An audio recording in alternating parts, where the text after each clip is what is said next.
Despite what their moms told them, they just aren't talented enough for radio. Unfortunately, anyone can have a show these days. Sean. Well, I'm pretty hard to figure out sometimes. In fact, I can't even figure myself out sometimes, so don't you try to. Joe. You're an idiot. And really a disloyal person. This is the Cuse Militia.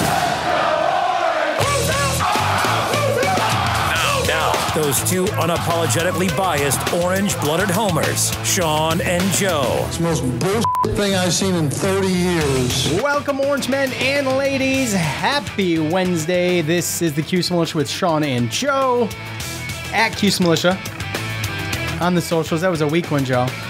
Go there, join the militia. Live on Twitter X Spaces for the final segment of each show. God willing, you'll get our always accurate picks, and we'll go through yours as well. But first, Dino had a press conference. Couple nuggets. Not good ones. So, chicken nuggets? He was asked if, might as well be. Actually, those would be better. He was asked if Trevor Pena, Joe Moore, and Kalen Ellis, would be able to get updates on those guys. And basically what he said is he couldn't talk about it. So, or nothing he can talk about. Something to that regard. So, those are three guys we've been praying week to week come back to shore up the offensive line and help out in the wide receiver department, especially since Arande is gone. And, that answer doesn't give me the warm fuzzies. At this point, I have no expectations, and it's just about what we can do with what we got. And hopefully, going forward, we can stay healthy. And, that's really all I got to say about it. I just thought it was interesting that here we are, and everything's always kept so close to the chest, and I understand all that. And, it's just one of those things. Who knows? We maybe see him pop up at the Army game. But, like I said, the expectations for me are I hope they have speedy recovery. I wish them to get back on the field sometime this year, but I think my expectations are just going to be, look, next man up. Let's see what we can do. And just like last year, some of this stuff was very good. And I'm just going to try to stay optimistic right now. Team's kind of on fire, and they're looking good. So I'm going to go from there. And sometimes, too, you have these guys that start playing together, and they get that continuity. I know that Joe Moore was there in the starting lineup, and he kind of got hurt the week leading up to the game. So, I think he still has some continuity and stuff like that. But, yeah, look, these guys I look at as like reinforcements, right? Guys that can come in and actually give us something more than what we have, at least in depth at minimum. And I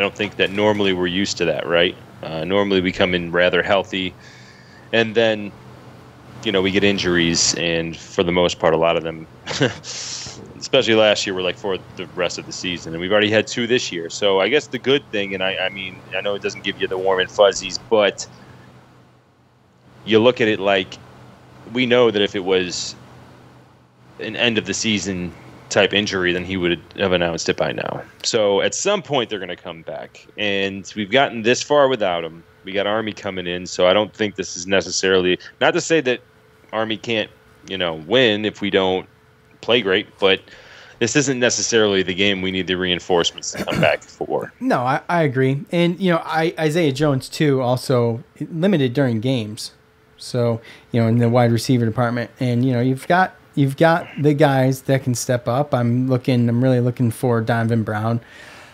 Damian Alford has been either just sizzling and totally impressive, or you're wondering where that guy is. That's kind of where I am with Damian Alford. And the talent is there. Absolutely. Yes. With both those guys. So those are the guys I got my eyes on until, we get a Trevor Pena back and go from there. So Trevor, obviously, in the whole dynamic of the special teams was, he's kind of built for that. He's, that's his niche. Yeah. So, hopefully soon. But we've gotten this far. We've got another kind of got another game to burn. I don't want to put it that way, I guess, for lack of a better term. Yeah, I don't like to. No, I know, but you know what I'm saying. To your point, though, a little bit before, suiting up at noon against Clemson. A lot of people pissed off about that, but I mean, whatever. Who cares? What are we going to do? And I think some people do we like, find things to be outraged by, though? Well, there's always people that look to, Prime Syracuse, time. Clemson, they're close, right? And as far as they play close, and if Clemson was to beat Florida State, then we went in undefeated. Then there were some people that were talking about possible game day. But we know if we have a noon kickoff, then most likely game day is not going to be coming. Right. So, yeah, well, I mean, those things happen. Yeah. Okay, let's dig into Army right now. The all-time series between the Black Knights and the Orange sits at 11-10 in favor of Syracuse, and Syracuse is on a 3-game win streak, but it's been only 27 years since the two teams have last faced off, and it was Donovan McNabb who led the Orange to a 42-17 victory at home in the Dome, and many of you listening weren't even alive when that game happened. So that's saying something. Coach Monken, he's in his 10th year with the Black Knights, and he led the team last year to a 6-6 finish. They did end the year in some skewed stats I thought was interesting. Got this from Nunes. They were second in the nation in both these categories. Most rushing yards, second in the nation, 289.4, and we kind of know the triple option deal there, right?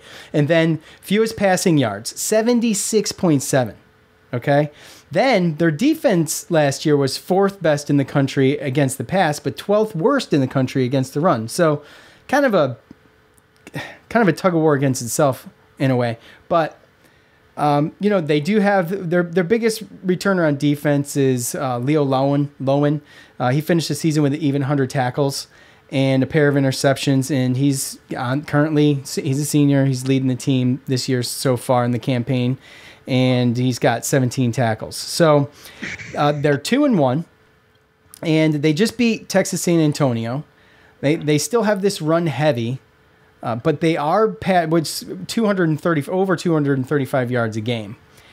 But they are they're passing a little bit more. Okay, so they're averaging about 150 yards a game. Bryson Daly, he's up there. The quarterback. He's up there with the most rushing yards for the year with 228. And like I mentioned, he's passing for about 150. Hayden Reed, he's second on the team in rushing with 153. So you got the option thing working still. And they do have, they got 6 turns. So they're averaging 2 turnovers a game right now. And, if you look at who they've played, it kind of puts things into a little bit of perspective. Was it University, Louisiana Monroe? Yep. Delaware State, and then, like I mentioned, Texas San Antonio. So and they've struggled against the 2 D1 schools, being UL Monroe and Texas San Antonio. So they lost to Monroe. So yeah, well, exactly, they did. So they blew out Delaware State. It was a D1 AA, 57-0. So I mean, Syracuse has been really good against the run so far this year. So yeah. They're minus like 1 play. Yeah, minus one play. Yeah, I'd still love to know what the average is. I should have looked that up. I should have thought about that.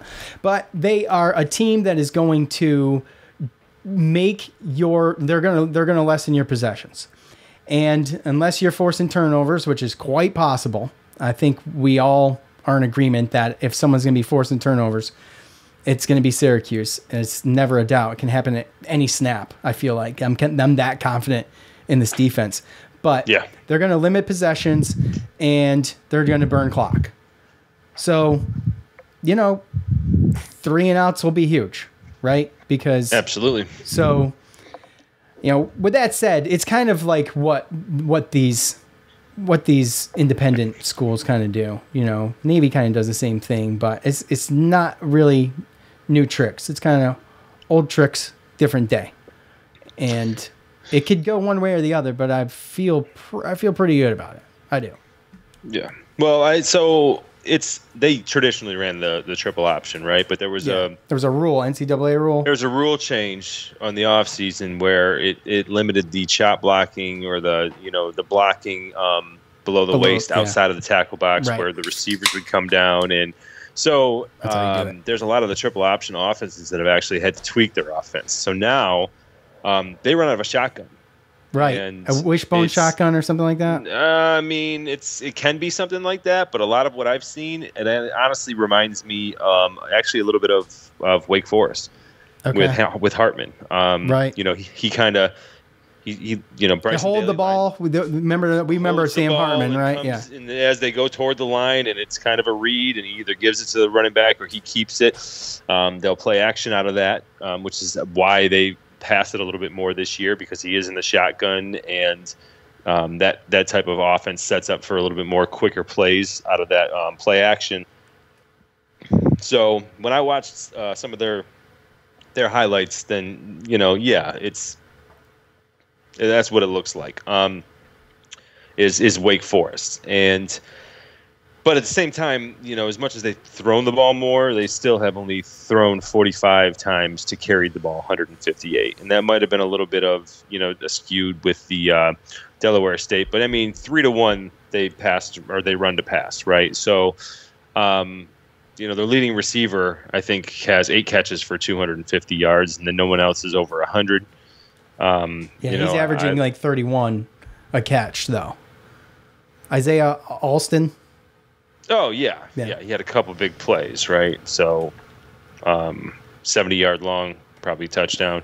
So, listen to actually there's an Army Black Knights actual podcast. And I wish I had the guy's name off the top of my head, but I listened to that. And, one of his concerns, the matchups, really. 2 of the matchups, the big matchups that he is looking forward to is, obviously, he brought up our passing defense versus Army's rushing our rushing defense versus Army's rushing offense, and who's going to win that battle. But the other thing too that he mentioned was our receivers versus their corners. Their corners, the tallest corner they have is 5'11", and we know that majority of our receivers are at least 6'3", 6'4". So we're definitely going to have the height advantage. We're going to have opportunities where Schrader's going to be able to throw balls where, Army, defensive backs aren't going to be able to reach it. So I think there's a little bit of a plus on our end as far as that goes. And then obviously when it comes to rushing and defense versus offense, you're lining up. And it's going to be a good matchup. Last game, Army, the first game that they won, Louisiana Monroe, they had 35 minutes of possession. You look at this one against UTSA, who, I thought put up decent amount of numbers last year, and it's a team that could put up points. And I'm like, what happened? 37-29. How did they lose? What happened? You go back and look at the game. Army had the ball for 45 out of a possible 60 minutes. 15 minutes of possession. So when you break it down, UTSA, and then another thing, too, to throw it out there, Army had 0 penalties, which doesn't surprise anybody. Military, they're disciplined. Mm-hmm. And so, I'm sure they're going to get some penalties, but in this specific game, they didn't. They were 8 for 20 in third down. They were 6 for 6 in fourth down, so they're not afraid to go for it in short. And like I said, when you really break it down, UTSA also had the only turnover. Army didn't have any turnovers. UTSA fumbled the ball and had 5 penalties for 35 yards. And in only 15 and a half minutes of possession, they still mustered 360 yards of offense and 29 points. So, again, this was UTSA at home. If they would have got 3 and outs or got some 4th down, 6 for 6 fourth down efficiency, Army was. UTSA probably should have won this game. If you get the time of possession a little bit closer, they're going to put up more. The fact that they scored 29 points in 15 minutes to me is pretty good. Even at the first downs, you look at it was 23-14. Total yards was 442 to 360. So that tells me that Army's defense, against an offense like that, UTSA, which is probably the closest offense that they've played to us as far as explosiveness, can put up points. Yeah, I mean, that's really what it is. We got to get them off the field. We got to get their offense off the field. If we get them off the field and we can get our offense on the field, then it's proven that teams with good offenses can score points against them. Yeah, and I mean, it may take a minute to get used to it, but it's like you know what to prepare for. So you're either going to be good at it or you're not, right? I mean, in the past, it's killed us. Like, right. And by the past, I mean like triple. This isn't the traditional right. triple option, right? I get you. And I don't think they're going to be able to throw that grader up against us as long as we stay disciplined as well in the right. defensive backfield.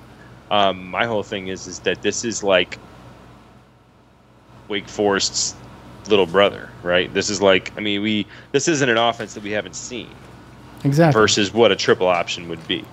So like I said, when I watched it, it literally looked like Wake Forest offense with Hartman. And I guarantee you, these guys aren't running it like Hartman and Wake Forest. And we were in those games. We've won some games against Wake Forest. And then obviously too, I mean, you look at Daly. I mean, he had over 20 carries. He leads the team in carries. He's 6 foot, 215 pounds. We worry about Garrett Schrader and what he does is sustainable. Well, is what this guy does sustainable. So we're going to get a big dose of Daly and a big dose of Reed, and they're going to try to, throw some play action, plays out there, try to beat us in long balls. I probably wouldn't be surprised to see a couple trick plays, but if we stop that run game and we keep that time of possession even close, then I don't really see a situation where we need to worry.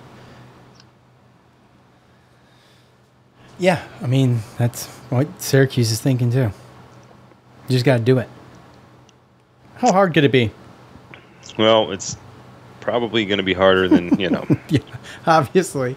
The discipline thing, maybe could play a factor. That's an important point. I think it's a good point you made there, especially with, some of the early issues that we've had. I think, it's not a terrible idea to try to take advantage of that, obviously, if you're Army. So, yeah. But it's exciting. After 27 years, when I looked that up, I was a little shocked actually. But yeah, it's in state, and that's the other thing is you look at it. I mean, we open up as a 13.5-point favorite, but it's in state. Army's coming to the Dome on Military Appreciation Day, and I've been hearing rumors that there's a big old block in the 300 section that's blocked off, and there's a possibility that there's a group of cadets coming. So, it could be interesting for sure. I mean, but again, this situation is we lose this game, it's our fault. Yeah, it's all the way around. That's just really realistically all the way around. Whether it's penalties, whether it's turnovers, whether it's not stopping them on third or fourth down for that matter, and allowing them to get 45 minutes of time possession. That's not going to happen.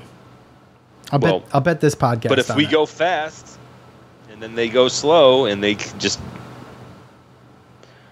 slowly bleed themselves down the damn field, and just bleed time, then it surely could happen. It happened last week. Yeah, they're going to bleed time. Plain and simple. Just a matter of, like we said, I'll say it again. You got to get them off the field. Well, what you got to do is you got to get a lead. You got to score early and often. You got to get a lead. And you got to put the pressure on them to fast pace their stuff, right? Yeah. To take more shots downfield or with passing and stuff like that. I mean, if you allow them in a game, and that was the thing with Texas UTSA. Army came out 14-0 in the first quarter. They were allowed to do that. Now UTSA came back 14 points in the second quarter, but Army still scored 6, so they're still up 20-14. So they still allowed Army to run their slope, and then Army won the third quarter 10-7. So I mean, when you look at it, UTSA never put Army in a position to get out of their comfort zone. The loss was 17-13. Wins were 57-0 and 37-29. Yes, and I'm speaking of the win against UTSA. Right.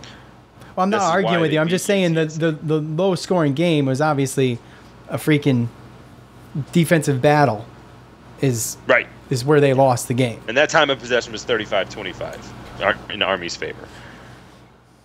Interesting. But that was also the first with them, with their new offense and stuff. So True. That's true. And then they did some good stuff against Delaware State, and then they jumped on UTSA, and that's just something that we can't do. We got to jump on Army and go up 14-0 and press the issue with them, make them have the sense of urgency and get out of their comfort zone, because obviously last week they were in their comfort zone in Texas, and and to control the clock and get the 6-6 and fourth down and have that much time on the clock is just crazy. They just controlled that whole game.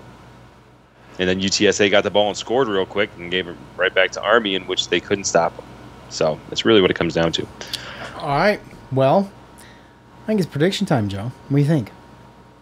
Are you ready? See who won last week and move forward and get that. Who won last week? And get that out of the way. We'll go ahead and we'll mention it briefly, and then we'll move on. Oh, I must have won. You're correct. All right. It's time to hear from you.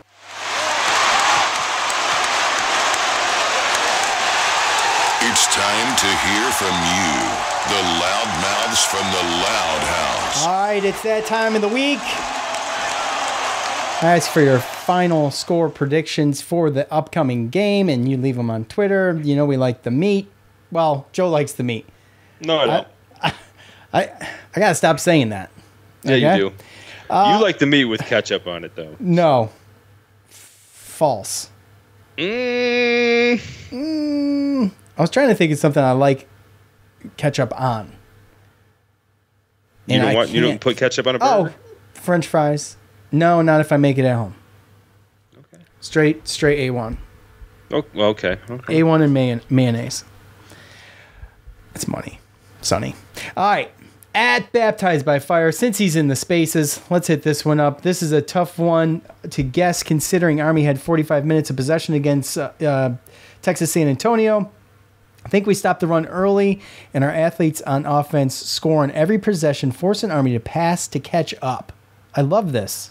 Great analysis, by the way, Dom. 38-10, Syracuse. No, but then we just talked about that, and then, Dom, you're going to have to listen to the whole episode to get it. But we were literally just talking about this. I mean, we brought up the UTSA game and how they had 45 minutes of possession, and they jumped out on them early, up 14-0, and that's something that we can't let them do. We got to get them out of their comfort zone and get them throwing and getting them doing things to try to catch up. So I'm right there with you. At No Blanchard 44, 48-7. I think Army gets one lucky run similar to Western Michigan, but the mob does what the mob does best and shuts them down. The starters won't play down in the fourth quarter, and we'll head to Clemson week 4-0. So the lucky run thing, that I buy. That's a buy, sell, or hold. I'm buying that. It's inevitable. I mean, it's the law of averages. You're going to do it so many times. There's bound to be something that breaks through, right? So, yeah, and they know how to react to that now. It's happened before. So, I'm grabbing these ones with a little bit of chutzpah to them. At David 7W, we put a spy on their QB, force them to run it conventionally. I don't know. The mob keeps their running game contained. Our wide receivers get their act together under the lights of the dome. Someone needs to step up in the wide receiver department. And I think the more we play, the better it's going to get. What are you laughing at? There must be a comment on Twitter. No, I think I was laughing at that comment. Oh, okay. So read it again. You just want me to read it again because I'm having trouble? We put a spy on their QB, forcing them to run it conventionally. The mob keeps their running game contained. Our wide receivers get their act together under the lights of the dome. Okay, yeah. I just like the little kind of thing that's in there. It has nothing to do with you. It's just last game, Dino talked about how he thought possibly, he threw the receivers a bone, threw him a little life preserver. Oh, he gave him an an excuse is what he did. Well, I mean... Oh, under the lights of the dome. I see what he did there. I got you. Yeah, exactly. And that's what I laughed about, right? So, like, it's a situation where if the receivers don't step up this game, then there's not going to... That excuse is out the window. Or that's like, actually quite reason, brilliant. excuse, right? So, and that's kind of what he might not even meant to do that. I think he did too. I think he's smart enough. He's in fan feedback quite a bit. I think he's a listener, so he pays attention. It's funny because it's like all like going back to just every one of these that I've even read so far. These people who comment on these and add this analysis to them, they're not just like your average pedestrian fan who is, tuning in to watch the game maybe 20 minutes late type thing. They're obviously digging into other people's stats. Obviously David either listens to us or listens to the presser, right? The post-game presser. So if you got a fan that's an average fan, doesn't do a podcast or this or that, and they're listening to the pressers, I mean, those are the bleed orange fellows and ladies. Right. Yeah. At Jeff and CNY 42-10, Army makes you work and will never quit, but the talent gap here is obvious. If Army had stuck with all option, it would have predicted a somewhat closer score. I would have predicted a somewhat closer score. Yeah, but again, the bleed in the clock thing worries me. And my score's already written down, and I kind of went like milquetoast middle of the row. So what did he say? He said if they stuck to what, the option? If they stuck to, if Army had stuck with all option, I would have predicted a somewhat closer score. So their options changed slightly. I don't think that's what he's talking about. It's had to. When we spoke about this again in the podcast, the option had to change because there was a rule change with people coming from outside of the tackle box, coming down and chop blocking.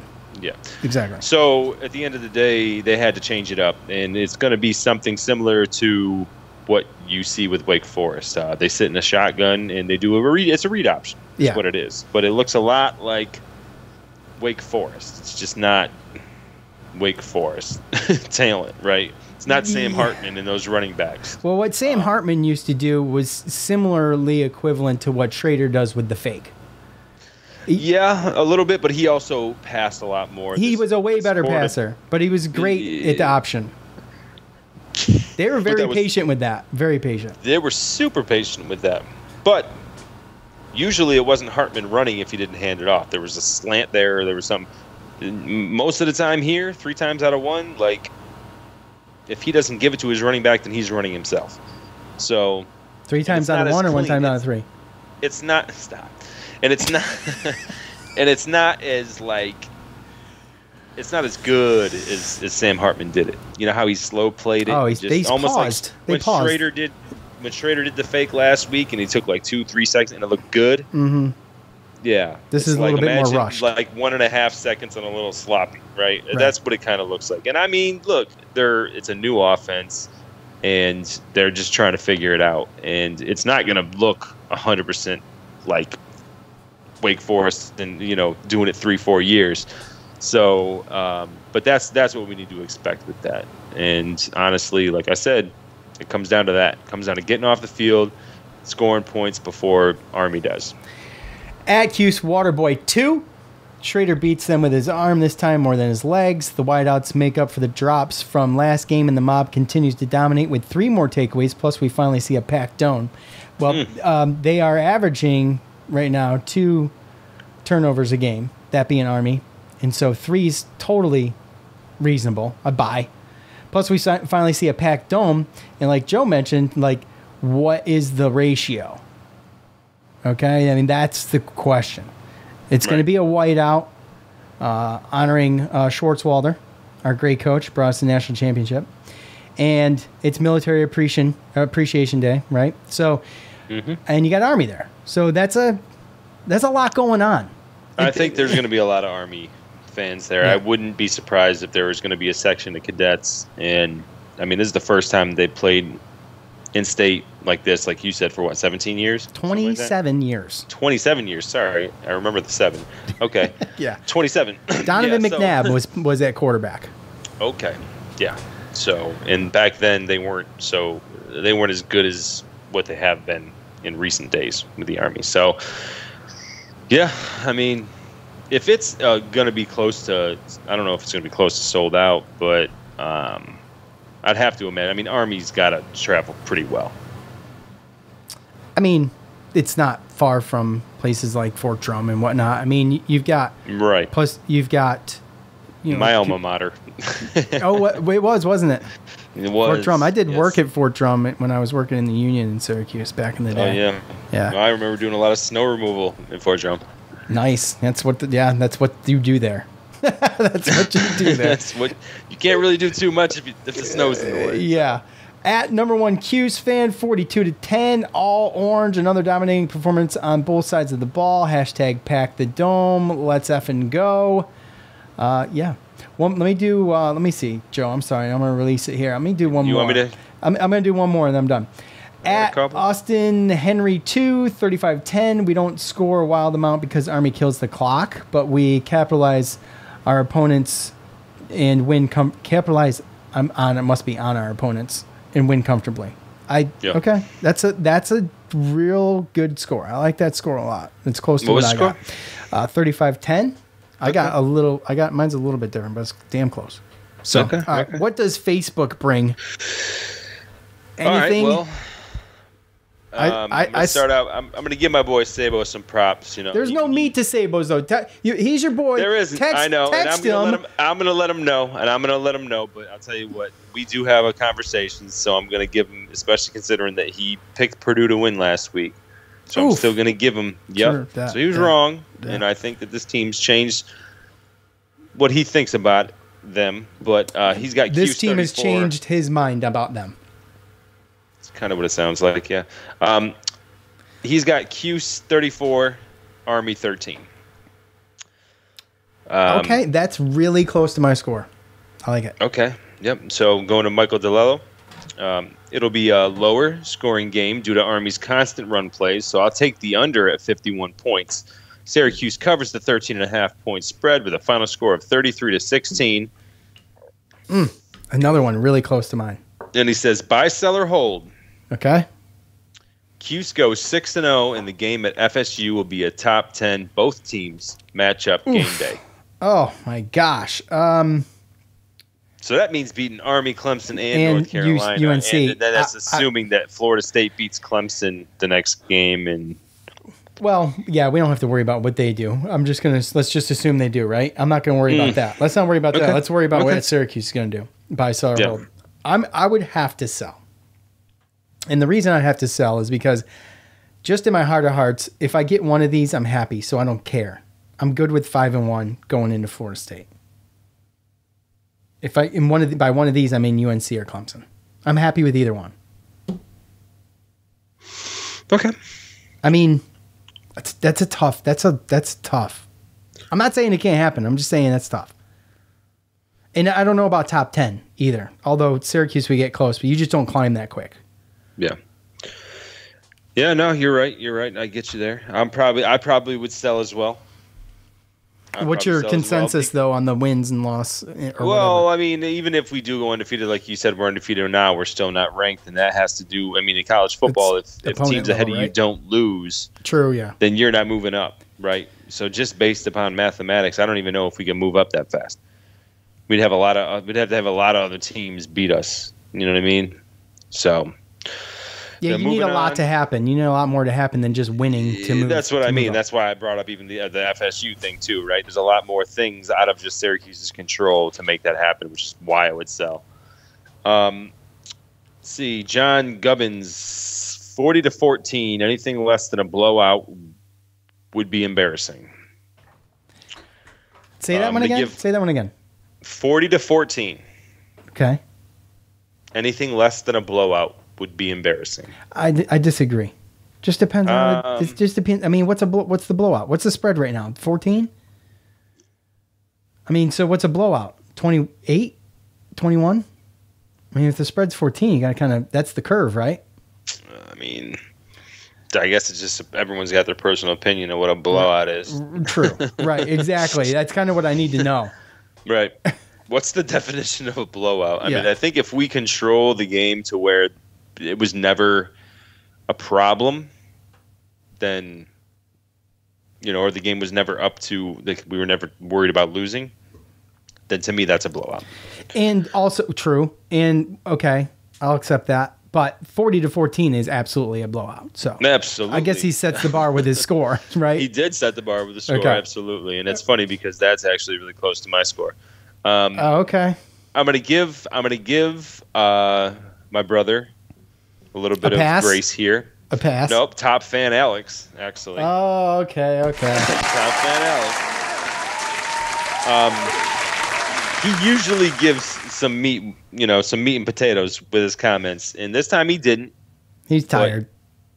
Yeah, maybe he's tired. Maybe he's mad that I didn't mention him last time. I don't know. That's why I'm throwing him out there.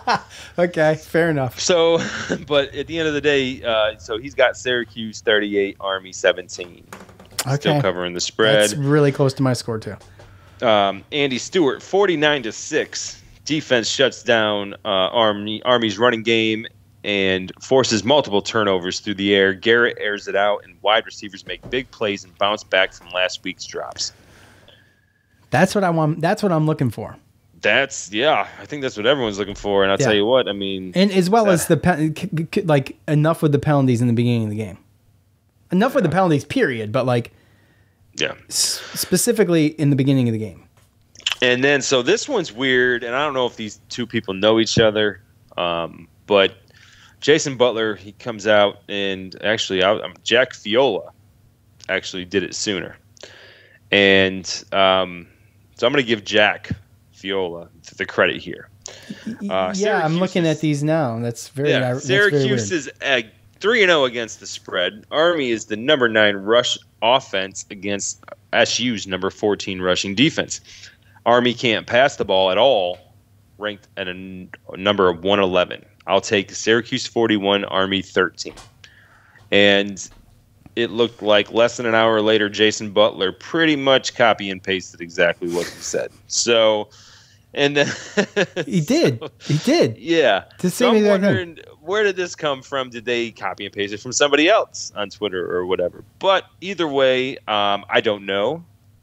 All I know is that I can only assume that Jason and Jack, either Jason stole it from Jack or Jason and Jack stole it from somebody else. Or and then they Jason's Jack's buddy and he's trolling him. Which would be the best. That would be the best. Here, yeah, that's the best possibility. The greatest. Yeah. Right. That's the best possibility because otherwise this just looks really, really weird to me. Right. Down to like the spaces and the number. It's everything. It's exact. Yeah. It's exact. It's not even like the same information. It's copy and paste. Right. So, and then that's a good point too, because when you look at that, I mean, we played, Purdue, Western Michigan, is that comparable to ULM and UTSA and then Delaware State? I mean, Army's number 9 rushing and they rush 75% of the time. Right, and we don't have control on our defense on how much the other team rushes, but we still top 15. So, I mean, we'll see. I think we're going to be good. I think some of these matchup and these rankings and all that stuff, it really doesn't even matter at this point because it's still too early to say. But I think that was pretty good. 41-13. That's very close to my guess as well. And then realistically, we really don't have anything other than somebody else questioning somebody's profile pic. Yeah, which I asked, what the hell are you talking about, Jim? The hell are you talking about? I don't even know what the hell this guy's talking about. I click his profile, and he's got a freaking fighting douchebag on there. So, whatever. I don't know what that means. Whatever, pal. So, anyway, who cares? Okay. I thought it was weird because it was like it was random. What does someone's profile pic have anything to do with talking about football? And he kind of twisted it in the opposite way that made no sense. So because he's a Notre Dame fan and he's trolling a Syracuse page. Okay, gotcha. Yeah, he's got a fighting Irish guy. Yeah. Did I say fighting douchebag? My bad. Okay, you said that, and I was. You should have known what I meant. I didn't. Okay, now you do. All right, so let's go back to last week in which Joe did eventually take home the victory on his pick of, where was it, B?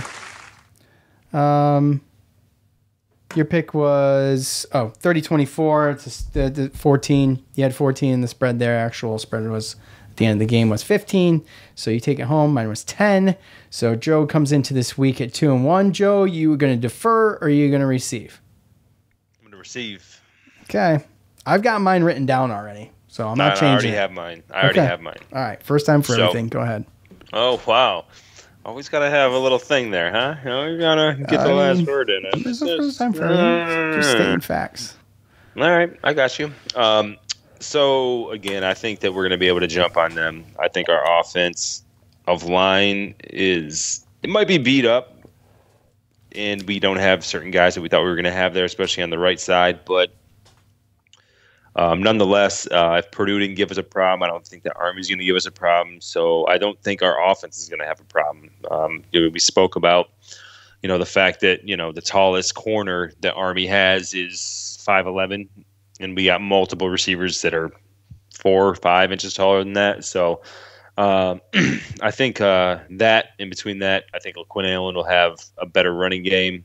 Rushing day, so to speak, and Schrader's going to be able to get what he can get. I mean, I told you I listened to an Army podcast, and he thought that maybe this defense for Army might not have that difficult a time with Garrett Schrader with his fakes and stuff, because that's what they deal with every day in practice, with the sleight of hand and fakes and all that stuff. But it's a little bit different when you're a step up in competition. So home game. Going to be a good crowd. Probably a lot of Army fans. What's your damn score? At the end of the day... Freaking A. I'm so patient. How can you complain and then say you're patient at the same time? That doesn't even make any good sense. point. If you're patient, you wouldn't have said I was being patient. I was being so patient. You were being so patient until you couldn't be anymore. Exactly. You know I have ADD. Let's go. All right, I got you. So at the end of the day, I think we're going to score early. And we're going to put, just what Dom said, we're going to put the pressure on them, get them out of their comfort zone. They're not going to be able to get 45 minutes of offense on us and just run it down our throat and just run the clock down. And I think that the final score is going to be 42-14. Okay. That's, okay. All right. Well, I just want to hit up some of the comments while we were in spaces here. Oh, are you just going to take your pick or... Touche. But look, let's be fair. I gave you 10 minutes, and I'm working on 20 seconds right now. Really? 10 minutes? Dom, come on. Dom in the spaces says over 190 million lost in jets these past 2 weeks. Let's see. At number one Cuse fan, I think we did his. He put it in here, but we did his. At Koopaloop, how are we comparing their ground and pound exhausting game compared to their decent QB play is dynamic enough, or can we stop both? Their passing game's obviously better this year, but I think they're gonna have to rely on it's gonna come down to them. I think relying on this ground game, and I think when she guesses, by the way, 35-17 Cuse, which is good. It's really close to my score. I think that at the end of the day, I think you do have you have a battling fan bases here, which is somewhat exciting. And for Military Appreciation Day, I think it's fitting, and I can appreciate it. However, I think that Syracuse is going to. I think the defense is going to be too much. I don't think they're going to know what to do. They're going to come in with a game plan. I think it's going to get destroyed, and it's going to be, there's going to be some lucky plays, like I said, similar to the Western Michigan run, but. At the end of the day, broken plays. Yes, exactly. And then like I said, it's the law of averages. This is bound to happen because that's what they're going to do, right? But their passing game is better, and they do have a decent wide receiver that we talked about earlier. I mean, is it better just because they throw more? It's how efficient? It's a good question, but they're still burning the clock, and I think Syracuse eliminates some of that. I say that the time of possession is leaned towards Army, but at the end of the day, we win 35-17. I knew you were going to say that. Based upon, all your comments and stuff. Oh, you thought it was right also, around that? too, Yeah. I'm very confused. Dominic, does this comment mean you put ketchup on pork chops? I hope not. I truly hope not. I really hope not. First of all, there's like 2 or 3 different dinosaur barbecues that you can put down there that's better than. And you cook it with it. This was my point. Yes, exactly. This was my point. Dominic must be buying those half-inch pork chops from Food Lion and just cooking them until they're like really thick-ass cardboard. And he's like, oh, shit, man. It's ketchup time. I think that's what's going on there. I mean, because that's the only way you could choke them down is with ketchup. But I'm a pork chop guy, but I like the tenderloin, which is a boneless pork chop, but it's in a tube. Yeah, it's in a tube. I'm a huge fan of the tenderloin, for sure. So, anyways, it's funny because totally off subject here, but I never knew pork chops were moist and tender growing up until I found out how to cook them myself. I just always thought they were. Dry as shit. Dry? Yeah. Put some shake and bake over it. Shake and bake, throw them in the bag, put them on the oven. Yeah, put them in the oven 45 minutes at 350. Take the thing out. You could beat your little brother with it. I mean, that's about what I did. You know, I was like, oh boy, here we go. Shake and bake pork chops. I'd peel all the breading off of it and eat that. And then I'd be like, all right, it's pork chop time. And I would chew that shit forever. Forever. I'd have to swallow it down with milk. Anyway. And no offense to my mom either. It's not a mom jab, but it is a mom jab, but I didn't mean it to be. I was going to say, yeah. I'm sure that we're not the only ones that dealt with that for sure. So, but I see shake and bake now, bro, and I'm like, oh no. Nope.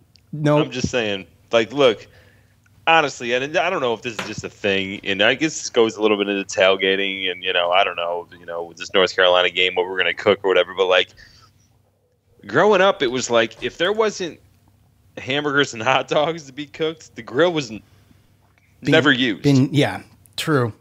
Yeah, it's like I don't cook steak in a pan. Oven, dry it out, oven. Yeah. And it's like, now that I'm older, like I try to do everything on the grill. I don't try to put anything in the oven. And it makes a world of difference for sure. Dom, if you're still there, say your piece. I'm giving you have to unmute yourself, first of all. And I'm giving you a minute to say what you need to say. You guys are rotten. Really? 1 minute? Look, that's Sean. Hey, the pork chop thing was a joke because my wife makes really good pork chops and like this mushroom sauce. I have no idea how she makes it, where it comes from, but my grandmother used to make these bone-in pork chops when I was a kid, and the only way I could eat them and get them down was with ketchup, and that's the reason why I put it there. That's a great trick. I used milk. Yes. Yeah. Yes. It's tough. So, yes, it was tough. And this game, as a prediction, Literally. It scares the heck out of me because of just how Army plays. It's such an anonymous. If I bet, I wouldn't even bet on this game because you can't tell. Even if Syracuse wins by 7, Army can hold the ball for a quarter, and our whole offense is getting possessions. So it's this game. It doesn't scare me as a loss. It scares me as I'm glad I'm listening to it on the radio at work and not watching on TV. Dude, sometimes that's more agonizing. Because you're anticipating the end of the play instead of watching it with your eyes. You're like, okay. Yeah. That's tough. Well, speaking of listening on the radio. I'm sorry, Dom, your time's up. All right, Joe. I'm just kidding.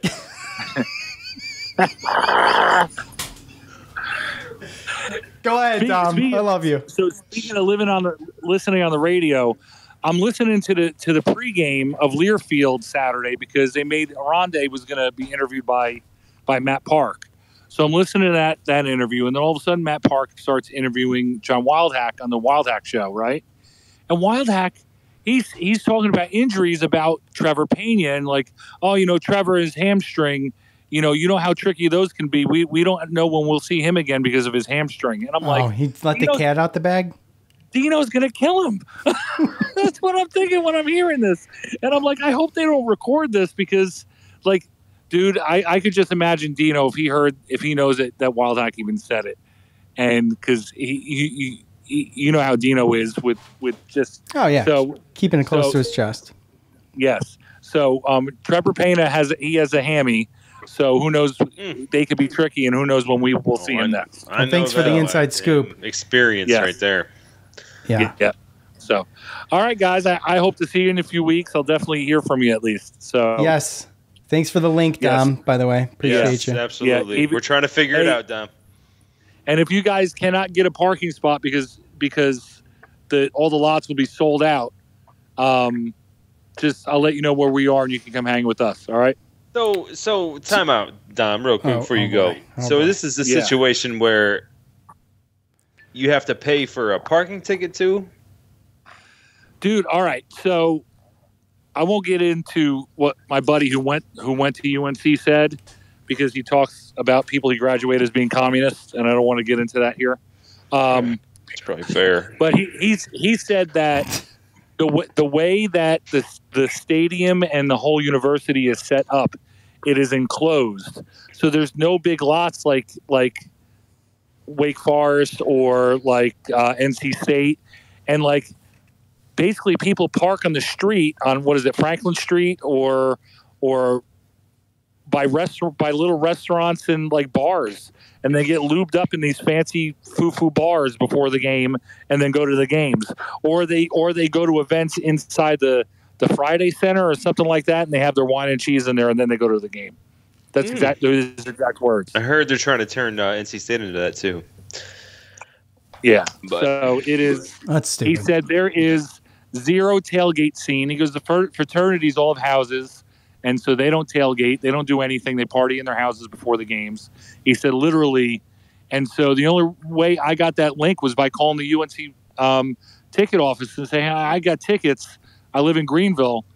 Where do you park? Where do you tailgate? What do you do? And they're like, oh, the tailgating scene is not that big. It's not like ECU. And I'm like, oh, my gosh. And he goes, but you could go follow this link. And they told me what the link was. And you could find prepaid parking there. So that's what it is. Well, I got a cousin who his wife is actually like works for UNC. And I also have a buddy I work with that's part of the Rams club. And he goes to like every home game. Oh, good for you. Good for you. Oh, good for you. And how was it? It was good. So you can be parked by the baseball stadium then, because that's where all the Rams Club people are. And you'll be like walk a block to the football stadium. What I'm saying is that I'm going to speak to them to figure out the best place to park and get some more inside information. Well, just share it. I will share it with you guys when I get. Hey, we got our 2 parks bought, so I'll be at those spots. So we'll meet up somehow, even if we're not parking or tailgating in the same spot. So sounds good. Yeah, and who knows about Sean, because he won't know until they give him a time. I mean, they're really dragging this thing out. It's Dom, really the frustrating. one thing that people don't really know is like Sean's really bougie about stuff like that. I know. So Sean, they don't release. I don't think that's the time of the game for 12 days before the game. 12. So you won't know if you're going 12 days before the game. That's what it is. I don't even know if it's 12. I mean, they've been releasing that every Monday, right? Yeah, less than a week. Yeah, that's 12 days. That's 12 days before the game. Oh, okay. Yep, you're right. So basically, then that's what I was talking to you about, Sean. If you go on the trajectory of the last 2 weeks, then we're not going to know that until Monday. Yeah, it's tough, man. I mean, look. Dude, I get it. It's Virginia Beach. What is that? A 5-hour ride to Raleigh? No, it's 3.5. First of all, that's not it. Okay. That's not the thing. That's not the thing. It's. I don't know how many tickets to get. It depends on what time the game is and how many tickets I get. Because if it's a situation where I might have to hotel it because it's gonna be late, then I can't. My son's not bringing his girlfriend. So if it's a noon game, we'll bring his girlfriend and then we'll come back. You know, not a big deal. Even if it's a 4:00 game. Right. The whole situation with the Syracuse ticket office where I got tickets from, I told you first, in order to just have the privilege to buy from the Syracuse, so you could sit with Syracuse fans, cost me $44 to join the Cuse Athletic Club or Fund or whatever it was. And then you get then you got to buy the $65 tickets, and then they cap it at $8. And I'm like, why do you cap it at $8? You don't even know if you're going to sell out. Well, no, that's how we do it. And I'm like, that's ridiculous. Yeah, I'm not buying through Syracuse. People come to me. Yeah. Well, we'll see. So, as soon as I know, y'all will know. Okay. Yeah, I just, you know what? I had a bad experience back when Syracuse played at MetLife against USC. Like, I had my son David with me when he was a kid, and it was just not a good experience being around people who were not Syracuse fans. And then even at a UNC basketball game, like, they were turds. So Yeah. I just don't want to deal with that. I'd rather be with Syracuse people. So I put up with the extra, a little bit more money and the frustration. You can only get 8 tickets. So, but yeah, anyway. I think we're kind of the same way. I'd much rather sit in the visitor sections for sure. Yes. Yeah. All right, guys, you have a good one. I'll see you guys later. My youngest wants to eat now. The baseball game's over, and he's standing there giving me the look. So, All right, Dom. Thanks for tuning The in. same look Thanks that for, Sean's thanks, giving you too. Thanks. so. No, that's not true, Joe. Thanks okay. thanks for chiming in, Dom. Appreciate you. all right, guys, talk to you soon. Bye bye. Bye. That's totally true. It's a long minute. I'm putting Dom on the clock from now on. Dom's going on the clock. Come on, what are you gonna do? Get like a sand fucking timer? Like an hourglass thing? Yeah. Yeah, what is that called? Hourglass, right? Yeah. Yeah, it's not like called to the call it a Sam. sand timer. It's not called the Sam fucking timer. That's not what it's called. I mean, it is today. Okay. All right. Look, this is the part of the show where we leave while we're ahead.